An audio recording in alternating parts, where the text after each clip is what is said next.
I read that just recently you and your wife created a new line of PB&J. I think it's vegan, and you have an entire new lifestyle. So your name is not only synonymous with the locks and New York hip hop, but it is now becoming known with healthy living. And the juxtaposition of the two is fascinating to me. Talk to me about how you grew up. Was healthy living always a part of your lifestyle, and you're just being more bold about it now? Definitely not. To be honest with you, it definitely wasn't part of my lifestyle. Fortunate from having a career in hip hop and being able to move to a more affluent neighborhood, I started noticing the difference between the produce, the supermarkets, and just the stores in general. And from having a wife who made sure I was going on a path of living a healthy lifestyle, combining the two made me sort of passionate. And there was a time in my life when I was 240 pounds through juicing and just eating clean and exercising. I was able to lose a lot of weight.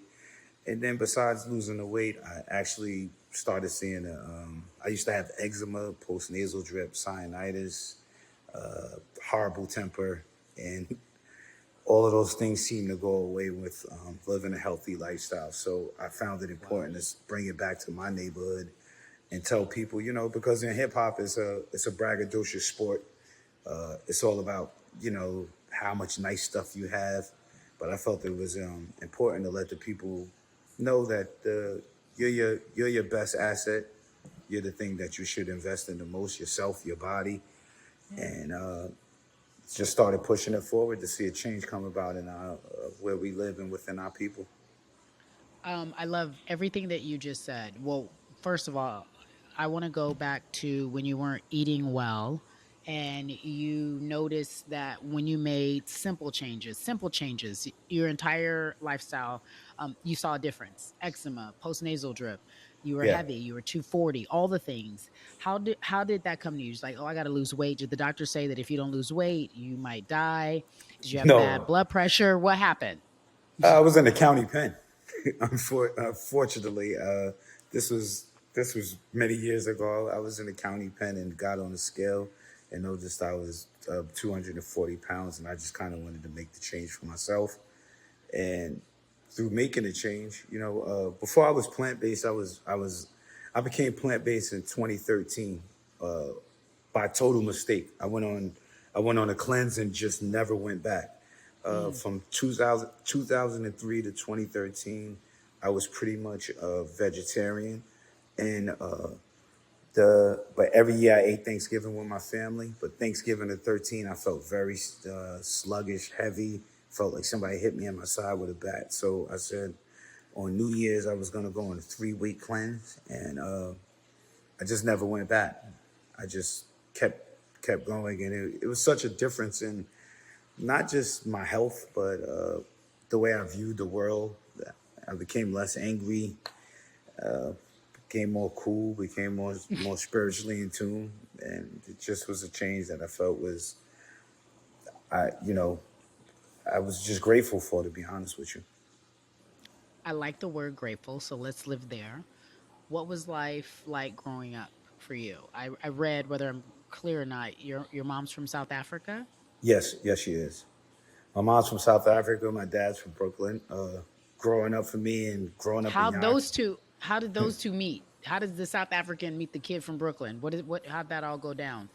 My mom made her way over here. She met my father. She met my And oh, that was father, it. and that was pretty much it. That was pretty Okay. much it. And they had me, and Mhm.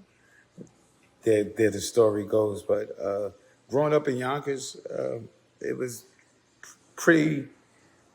I like to say it was rough but great. It was that was. I'm 48, so me growing up was in the 70s and 80s, so it was a very Mhm. fun time, very different from what the kids do nowadays. But it was rough, but it was great, soulful, and just the black experience, man. My Yeah. experience is no difference from any other. Most black kids that grew up somewhere that was pretty rough. It was rough, but you managed to have good times, great times actually. So I grew up in LA, right? I'm a West Coast kid, and so there was always, and I'll just go into hip hop. For us, it was gangster rap, like Snoop, um, Ice Cube, Tupac, all narrated my childhood growing up. That was really where I what I knew that was familiar to me. When did you know that you had this talent? Were you hanging out with a bunch of folks and they were like, okay, this is what you got to do. This is it. Outside of like maybe hustling and try to make it happen, how did you know this is where you were about to make your money? It was just how I felt. I mean, actually, before we got on, no one was ever on from Yonkers. So uh, Kiss and Sheik and myself, we really had a chip on our shoulders. One from being from, the five boroughs always get mentioned. But besides the five boroughs, God bless the dead, Heavy D was from Mount Vernon, which is the next town over from Yonkers. Brand Nubians was from New Rochelle. That's a few more towns over. But it was like, and Yonkers is directly connected to the Bronx. So skipping over always pretty much gave us that chip on our shoulder.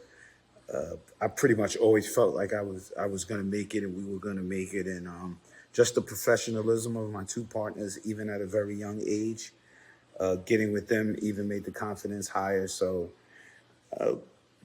I was always manifesting it as a child. From watching Beat Street, I knew I wanted to be in hip hop. Yeah, Really?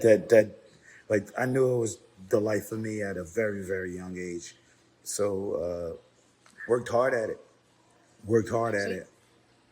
Beach Street, man, that's can we find that on Netflix now? Everyone who's listening, you got to go check out Beach Street. I love that that was inspiration for you. Remember, um, speaking of God Bless the Dead, the Fat Boys, didn't they have Yeah, a what did they have? Didn't they have a movie? What was the Crush movie Grooving. that they Crush Groovin'?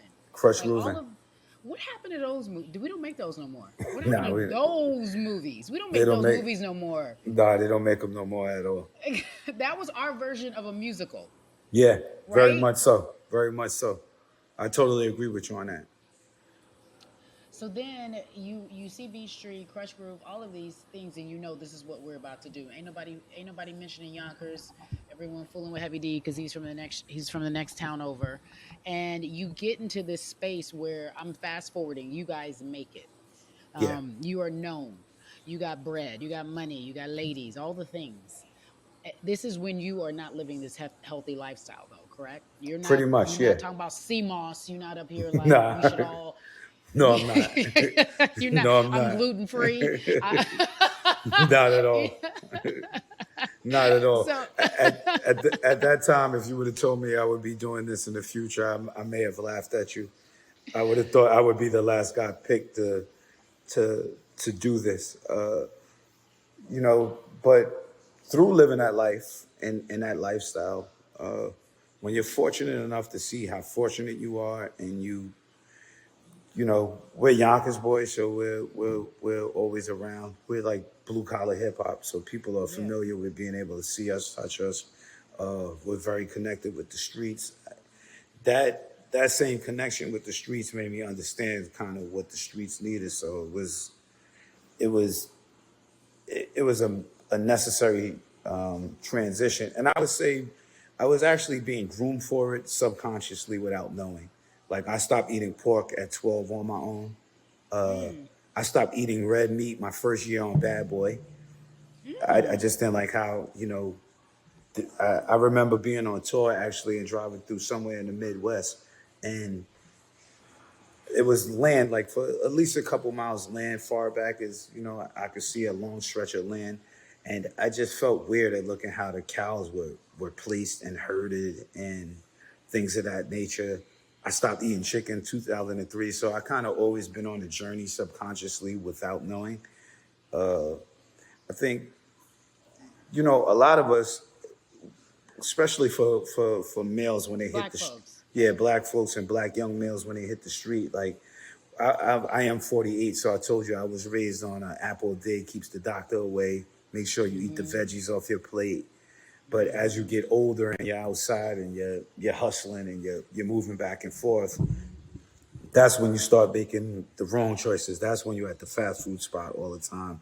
You're traveling, you're always on the move, so you get used to eating fast food and out. But I'm also from New York, so I was used to the juice bars that the Rastas had and Rasta food here and there. So just as getting older and making the transitions and seeing what was needed, I just always started leaning towards the healthier lifestyle.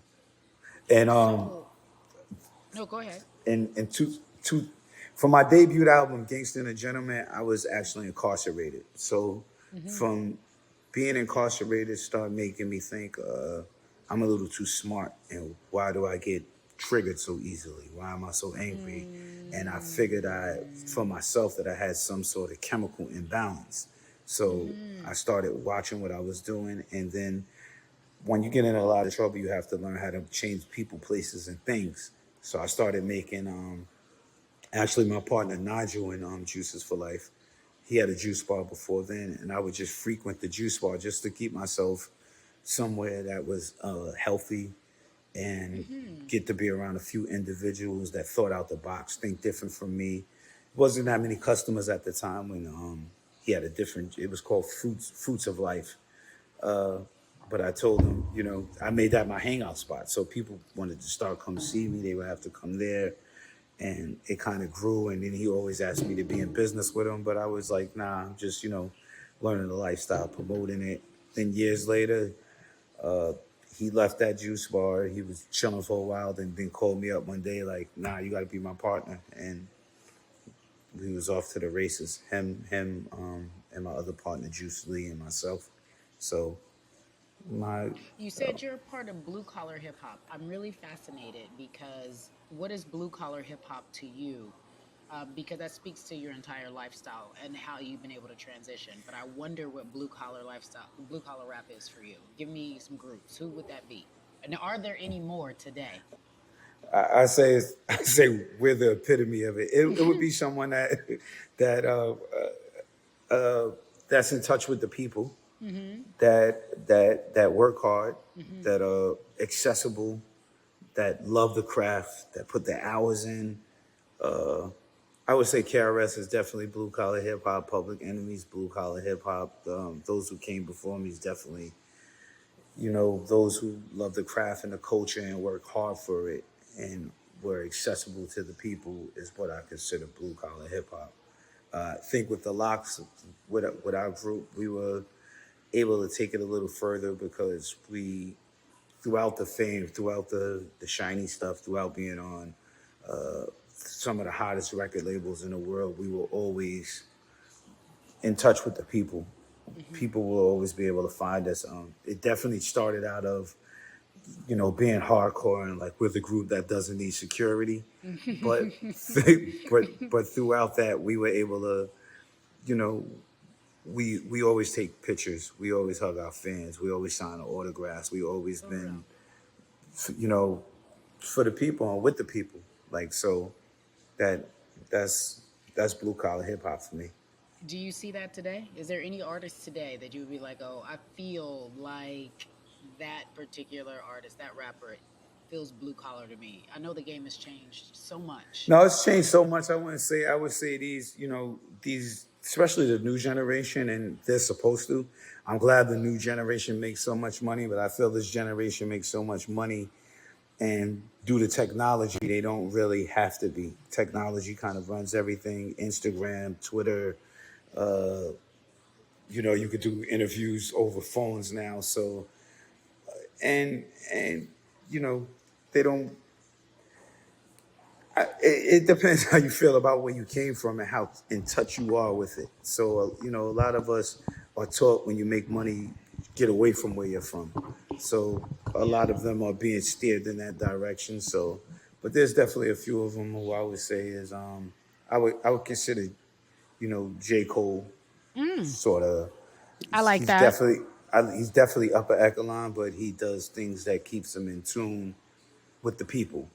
You know Yeah. what I mean? I would say Griselda is definitely, Okay. they're upper echelon, but they still stay in tune with the people, and they're accessible. So I think that's how accessible you are makes you blue collar.